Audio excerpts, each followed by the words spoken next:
Oi, hello guys, ndabaramukije abarundi mwese muriko muradukurikirana kuri Bujo Hit TV. Yes, ni wa muhungu wa mwana wanyu wa mwana w'igihugu Mr. Captain de la Capital, the voice killer, kama kawaida kama dawa kuri microphone ya Bujo Hit TV. Guys, uyu munsi rero ni ibintu bidasanzwe nkuko nabemereye ko ndabazanira ama exclusive interview. Mbega uyu munsi turi hehe? Aho turi ngaha nyene mu gisagara cyacu cha Bujumbura guys. Yes, ndi ngaha directement oui mukamenye guys, you know, na hantu hameze fresh, asigaye hameze top, gisagara cyacu kiguma cyaguka. Uyu munsi rero bimwe nabazaniye nkuko nababwiye ati ndabazanira ama exclusive interview. Ivyo navyo si bindi, uyu munsi nagiye kubonana n'umutipe yahoze ari umudanser wa Big Fizzo. Oui, kera Big Fizzo yari umudanser, mbe wa Ruiz. Yeah, Big Fizzo yari umudanser, ariko uyu munsi nabazaniye umwe mu badanser ba Big Fizzo yahora ari umudanser kera, ariko ubu unyashimye guhindura imirimo, ubu asigaye ari umuririmbyi.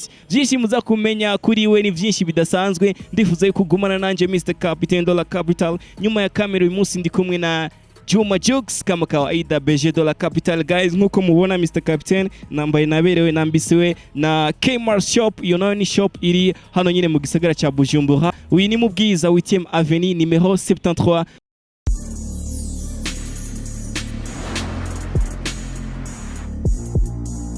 Muko mubibona guys, reka rero dushobore kubajyana kuri wa mutipe. Wewe wona wese uwundi mutipe yahoze ari umudanser wa Big Fizzo, baratambana kera. Ntiyari umudanser wa Big Fizzo, ahubwo baratambana na Big Fizzo kuva kera guys. Yes, turashobora kujyana kama kawaida kama dawa. Yes, aha anye sahandi ni mukamenge, turaduga kuma escalier pole pole. Yes, reka twinjire tuje mu katuzanye.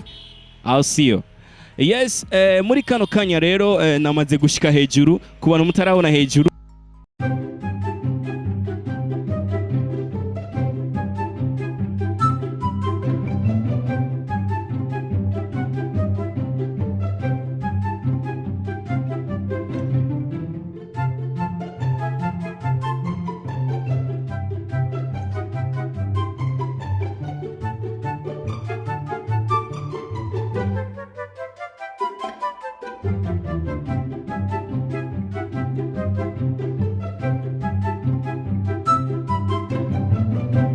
This food ni restaurant nziza cyane iteka imfungurwa z'ubwoko bwose kandi z'akanovera, iri kuri station MPS impande ya Star Hotel na Kotebu. Eat this food mawe iteka imfungurwa nziza z'akanovera akabijya kuri babandi bagira imanza. Eat this food ihari ku bwanyu, duhamagare ugire reservation tubatekere mu manza zanyu. Abifuza kuduhamagara muduhamagara kuri 62 39 55 44. Eat this food yaje hageze kuri babandi babura umwanya wo gufungura kubera akazi. Eat this food ihari ku bwanyu, duhamagare kuri izo nimero maze tukuzanire ifungurwa aho uri hose kandi ku giciro ciza cyane. Hamwe na Eat this food bivanye n'ifungurwa mfungura muri Eat this food bituma ngira amagara meza. Eat this food mama we waje hageze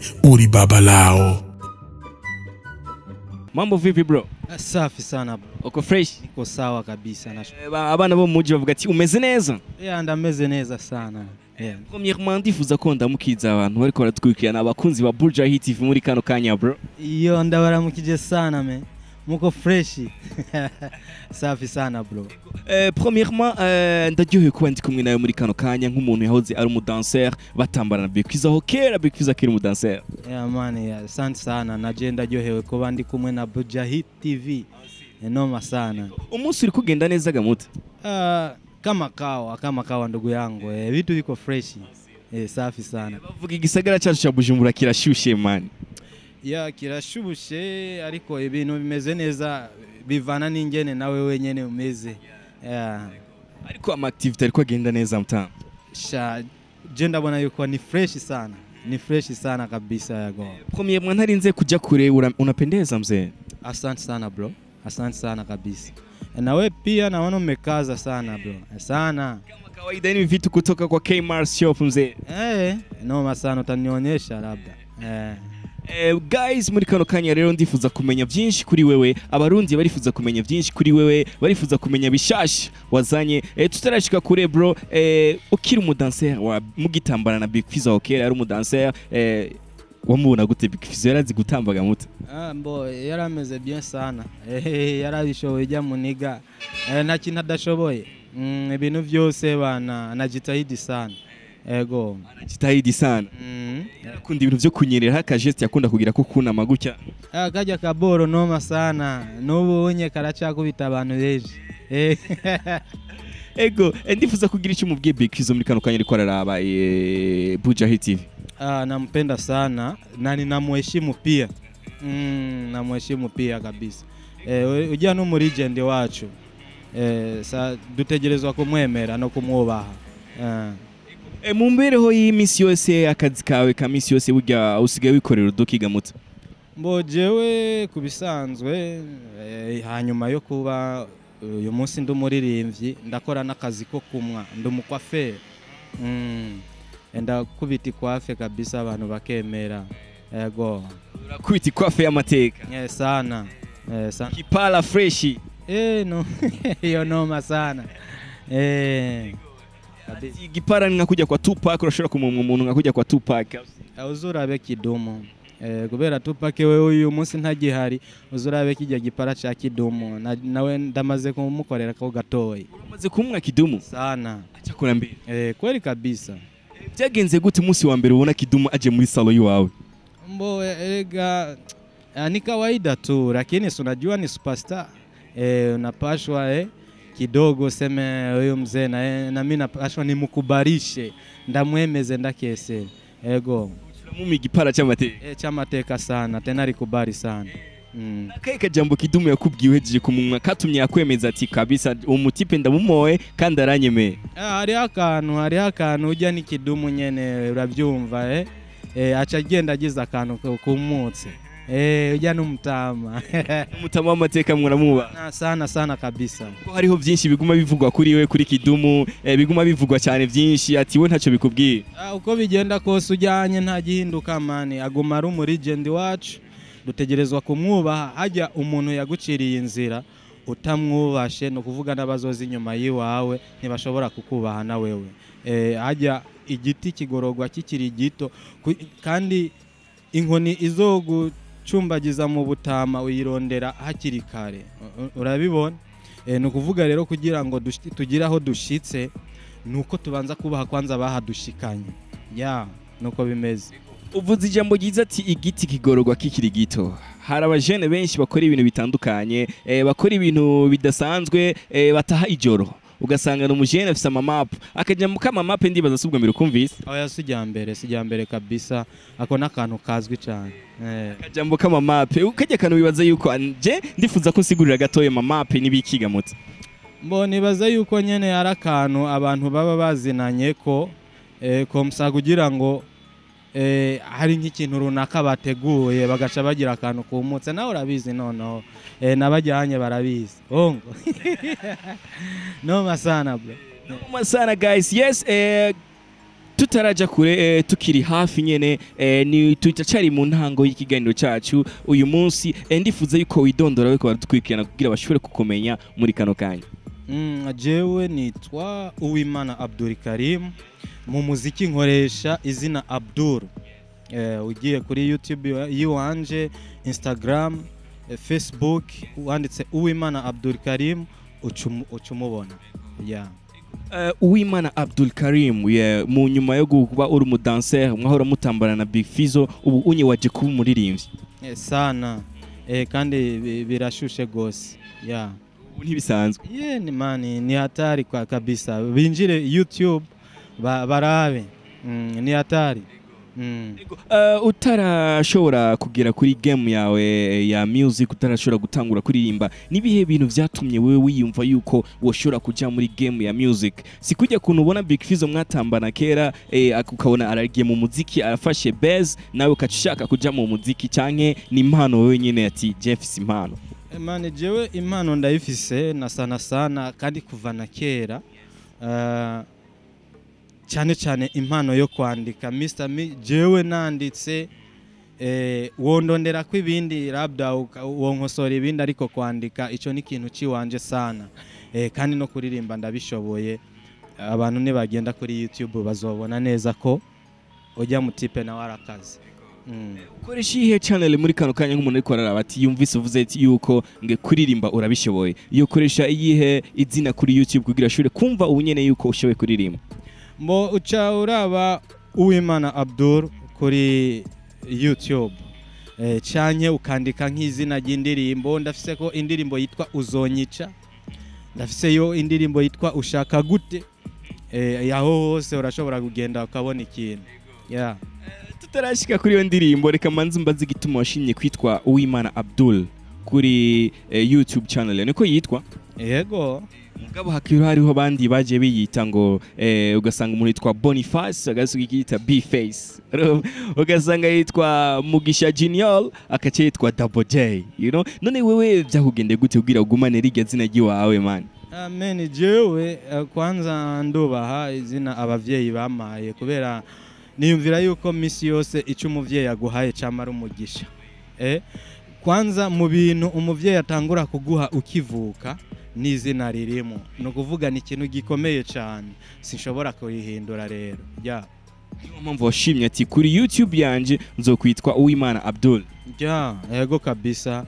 Sinkunda guhindura amazina kubera guhindura amazina ntibishobora gutuma ari byo binteza imbere, ariko ibikorwa vy'iwanje birashobora kunteza imbere ntiriwe ndahindura izina. Yeah. Ariko bamwe bahindura izina ntaco bitwaye, ariko nabonye nta probleme yiwabo, ndibaza nta probleme. Oya, nta kibazo vraiment, nta kibazo guhindura izina nibaza ntaco bitwaye. Nininya hajya bivana n'ingene umuntu wari we wese yiyumvira. Ugomvye guhindura urahindura ukagira akantu nyene ucubona abapeti w'iyi minsi usanga hari amazina ateye ukuntu.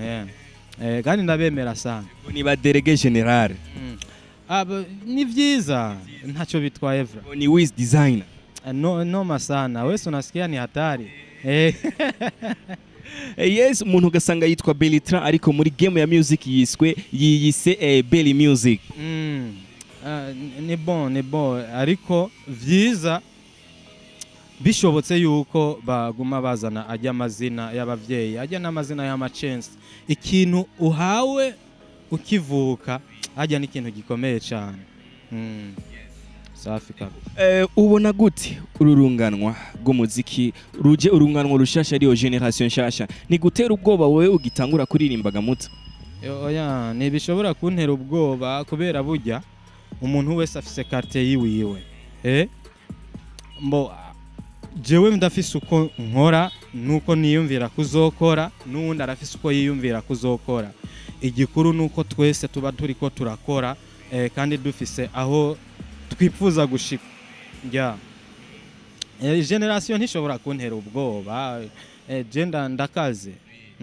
Urakaze. Ndakaze sana. Nkorera akantu kamwe gatoya ariko baradukurikirana kugira bashobora kuvuga ati vraiment oya mutipe yiyemeye kuva kera ariko ivyo yiyemeye ko nivyo arakaze.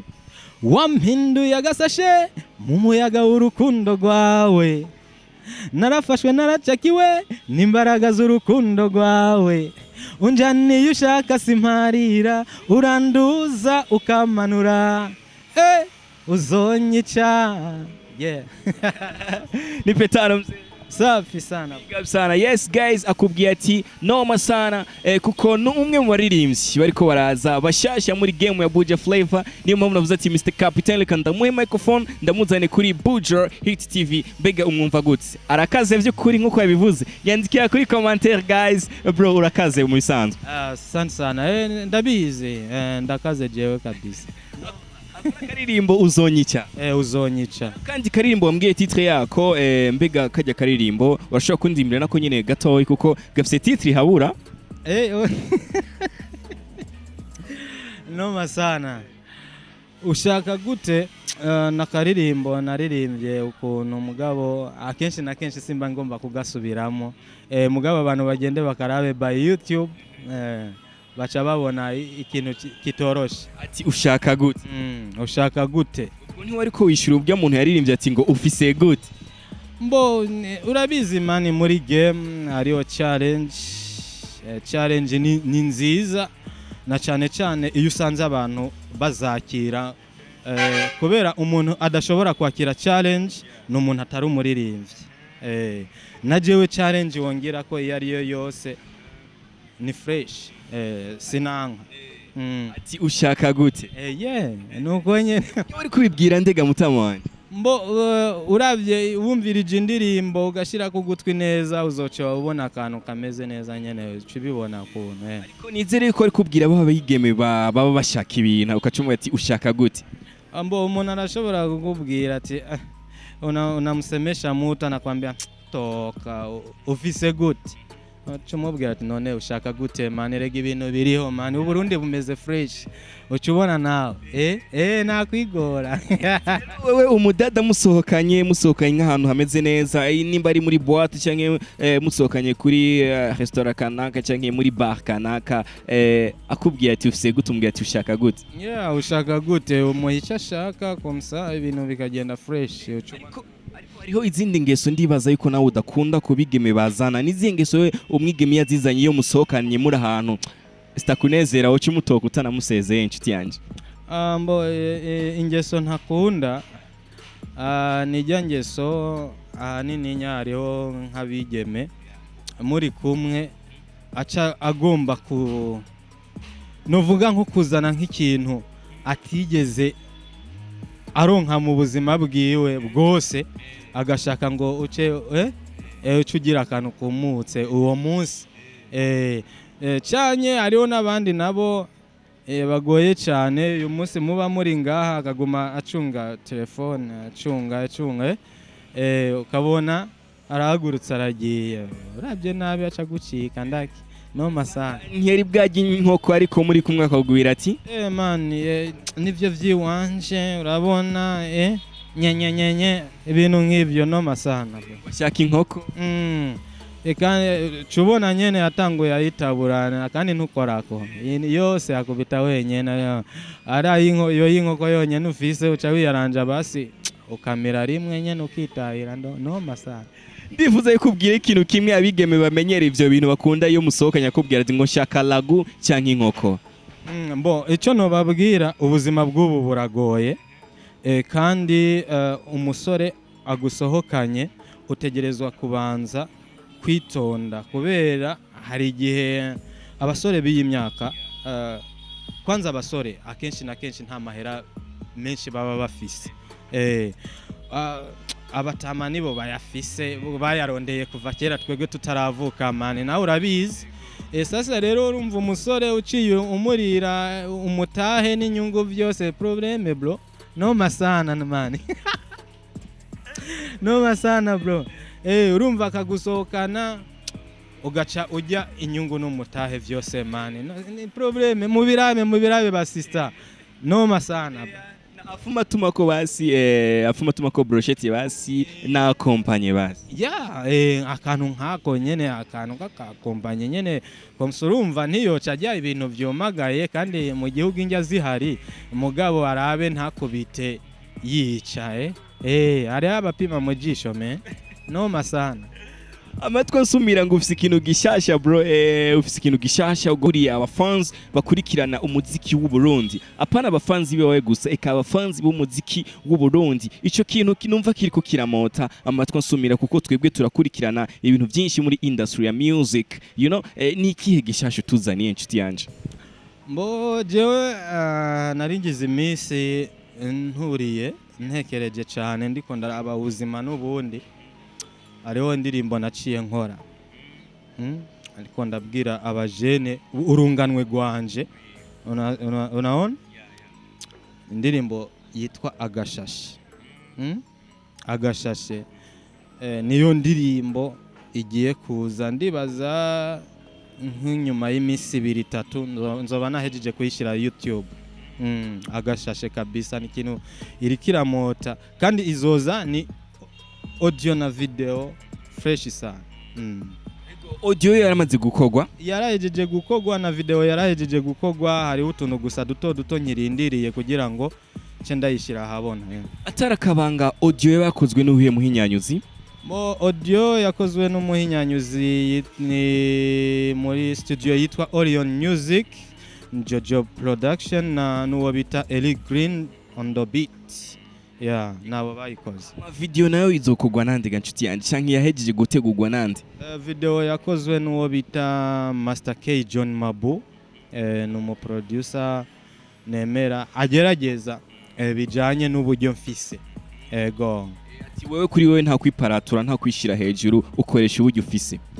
Urumva umuziki ni ikintu gikenera umutahe cyane munininya, kandi mu muziki burya ico usizemo nico kigaruka, ariko igihe atamutahe munininya ufise ukora ibingana nk'uko ungana, apana kwishira hejuru, ko wishize hejuru ukora rimwe bigaca bihomba mane cyo takarata kama kawaida.